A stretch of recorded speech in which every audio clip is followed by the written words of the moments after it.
Trevor the traction engine is old-fashioned, but he doesn't care. He knows that he is really useful, like his friend Edward, the blue engine. Early one morning, Trevor was chuffing about the vicarage orchard. He had important news for Edward.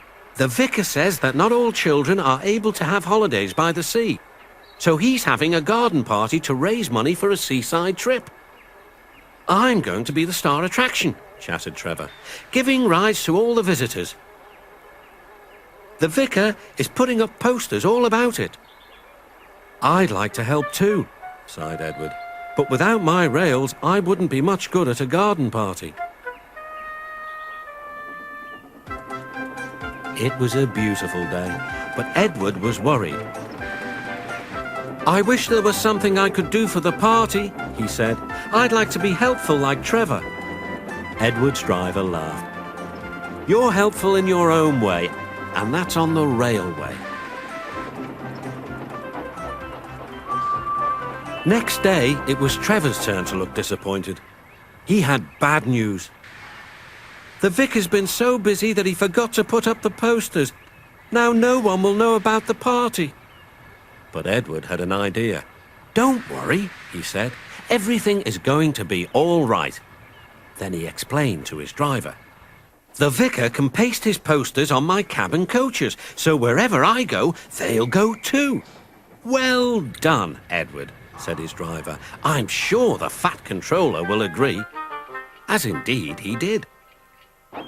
Edward steamed happily through the stations, collecting his passengers. "Look," they said, "the vicar is holding a party. We must go to that." Later, Trevor was resting in the orchard shed when Bertie rolled by. "Hello, Trevor. Why are you dozing there like an old stick in the mud?" "I'm not dozing, I'm resting," replied Trevor. Then he told Bertie about the vicar's party. "I'll be there too," boasted Bertie. "I'm not sure people will want to ride on an old traction engine after travelling in a smart red bus like me." The party day arrived. It had rained heavily during the night and the orchard ground was sodden. "Rain and mud won't spoil my day," said Trevor. "No, indeed," agreed his driver. "We'll stay on the road, then we won't get bogged down." Trevor was soon busy trundling up and down the quiet country lane, carrying lots of laughing children.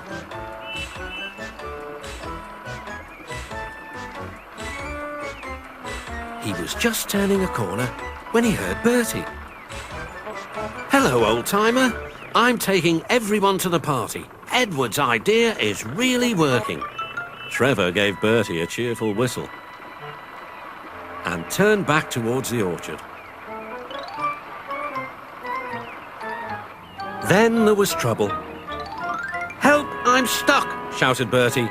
His wheels had sunk deep in the orchard mud. Terence the tractor arrived just in time. "I'm the one who has to plough fields," laughed Terence. "We'd better get you out." Using strong ropes, Terence and Trevor pulled Bertie clear of the mud. "This'll teach Bertie a thing or two," Trevor chuffed to himself. At last, Bertie was on the road again. "Thank you, Trevor. You're not a stick in the mud at all." "No," smiled Trevor, "but you were, just for a little while." That evening, the vicar arrived to see Edward and his driver. "Thanks to your good idea about the posters, hundreds of people paid to come to the party. We've raised lots of money for the children." Edward was very pleased.